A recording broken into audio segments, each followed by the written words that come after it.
Selamat pagi, Bapak Ibu. Salam sejahtera di dalam Tuhan Yesus Kristus. Semoga Bapak Ibu semua sehat. Bapak Ibu, dalam kehidupan ini ada orang-orang yang berpikir secara fatalistik. Apa itu fatalistik? Orang-orang yang percaya dan berpikir bahwa hidup ini ditakdirkan oleh Tuhan.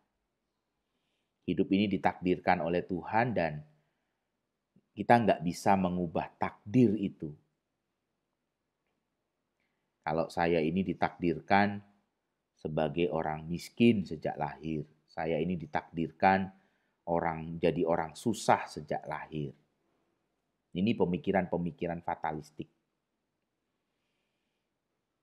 Apakah demikian di dalam kehidupan kekristenan? Apakah Tuhan memang merancangkan hidup orang untuk susah, merancangkan hidup orang untuk miskin? Tidak. Saya percaya hidup ini tidak dirancangkan demikian oleh Tuhan. Firman Tuhan berkata bahwa Tuhan punya rancangan damai sejahtera.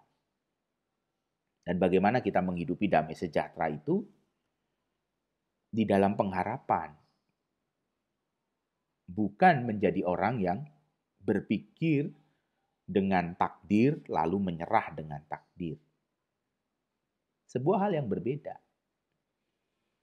Damai sejahtera itu membawa kita hidup di dalam pengharapan, di dalam perjuangan, dalam nilai-nilai yang positif untuk mengatasi segala rasa takut, bukan menyerah. Bukan menyerah dengan situasi kehidupan kita, lalu mengatakan bahwa itu takdir, dan takdir itu kejam. Biar saja takdir itu kejam hanya menurut lagu Desy Ratnasari, lagu zaman dulu. Ketika sebuah tenda biru ada di depan rumah kekasihnya, lalu Desy Ratnasari berkata, takdir itu memang kejam. Biarlah saja itu jadi lagu. Tapi dalam kehidupan kita, hidup Bapak Ibu dan saya, kita harus melihat bahwa ada rancangan damai sejahtera Tuhan.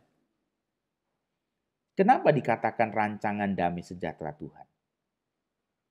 Supaya Bapak Ibu dan saya melihat bahwa hidup ini sesuatu yang harus diperjuangkan. Bukan dibiarkan menjadi tenggelam oleh ketakutan, oleh kekhawatiran, oleh kegelisahan, oleh pergumulan. Hidup ini diperjuangkan, bukan dibiarkan mengalir, bukan dibiarkan ditenggelamkan oleh situasi dan pergumulan. Saya bisa belajar renang itu baru umur 38 tahun. Saya baru bisa berenang. Saya belajar berenang di kolam renang Depok Center, Seturan itu. Saya belajar berenang di situ, belajar sendiri. Belajar sendiri berenang, dan ketika berenang pertama ya belajarnya di kedalaman yang saya sendiri masih bisa bernapas dengan baik, maksudnya kepala saya masih di atas air. Ketika saya sudah mulai bisa berenang, saya mencoba untuk di jalur yang lebih dalam. Di kedalaman 2,5 meter. Itu kedalaman yang paling dalam di kolam Depok Center. Swimming pool Depok Center. 2,5 itu titik tengah yang paling dalam, itu 2,5 meter. Saya mencoba untuk melewati yang dalam itu. Saya sudah merasa bisa berenang. Apa yang terjadi? Saya itu sudah bisa berenang waktu itu.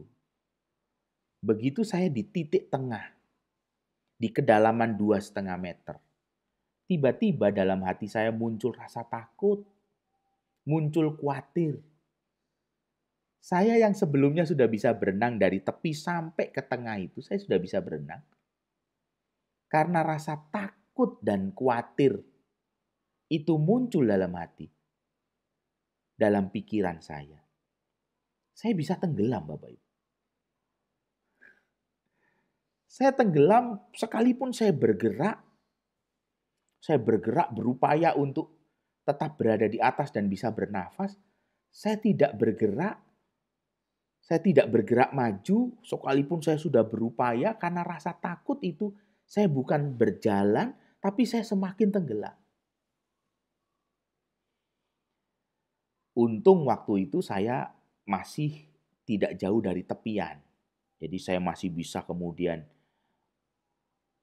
menarik diri saya ke tepi, saya pegang itu lantai kolam renang di tepian kolam renang itu, dan saya bisa menarik diri ke sana. Rasa takut itu bisa menenggelamkan kita, dan itu pengalaman saya di kolam renang waktu saya belajar berenang.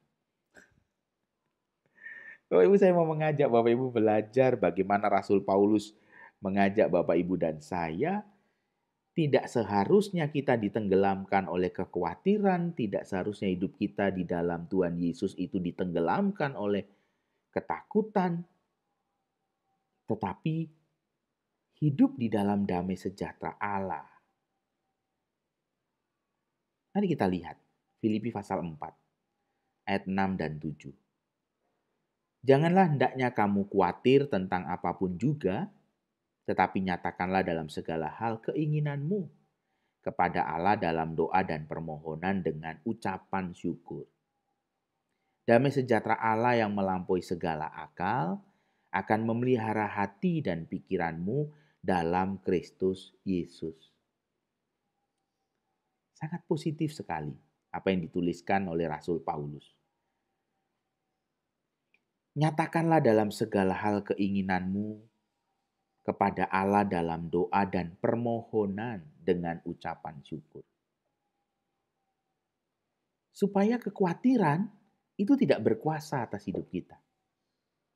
Supaya ketakutan tidak berkuasa atas hidup kita. Karena semua itu akan menenggelamkan kita. Sehingga kita tidak bisa melakukan apa-apa lagi. Rasul Paulus mengatakan, biarlah damai sejahtera Allah yang melampaui segala akal memelihara hati dan pikiranmu. Sangat penting sekali ketika damai sejahtera Allah yang melampaui akal itu memelihara hati dan pikiran kita. Karena dengan damai sejahtera Allah yang memelihara hati dan pikiran kita, maka kita akan melakukan sesuatu. Kita akan berjuang dalam hidup ini.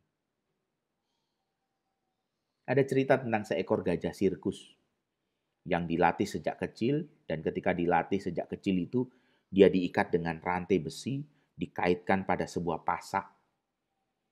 Ketika dia kecil, dia selalu memberontak untuk bisa memutuskan rantai kecil yang ada di salah satu kaki belakangnya. Dia berusaha untuk melepaskannya, tapi tidak pernah bisa. Sampai kemudian dia menjadi seekor gajah yang besar dengan kekuatan yang hebat. Rantai kecil itu tidak pernah diganti. Tapi gajah itu sudah tidak lagi pernah mau memberontak. Padahal kalau dia memberontak ketika dia menjadi seekor gajah yang besar dengan kekuatan yang hebat untuk memutuskan rantai yang kecil itu, dia akan dengan sangat mudah memutuskannya. Tetapi dia sudah terikat dengan masa lalunya. Dia sudah terikat dengan pengalaman yang lalu. Dia menyerah. Karena hidupnya bukan hanya dirantai dengan rantai kecil, tetapi hidupnya dirantai dengan segala pengalaman pahit di masa lalu, bahwa dulu dia tidak bisa dan sekarang pun dia tetap tidak bisa. Perasaan itu mengikat dia. Dan itulah yang seringkali terjadi dalam hidup orang percaya. Bukan damai sejahtera Allah yang memenuhi hati dan pikiran kita. Tetapi seringkali kita terikat, diikat, ditenggelamkan oleh pergumulan, rasa takut, kekhawatiran dalam hidup Bapak, Ibu, dan saya. Mari kita lihat apa yang hari ini mengikat hati dan pikiran kita. Apa yang hari ini menenggelamkan hati dan pikiran kita.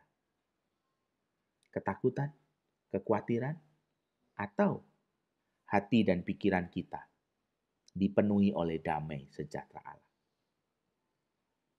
Renungkanlah, hiduplah dalam damai sejahtera Tuhan, supaya kita tidak menyerah dalam hidup ini. Tuhan memberkati. Amin.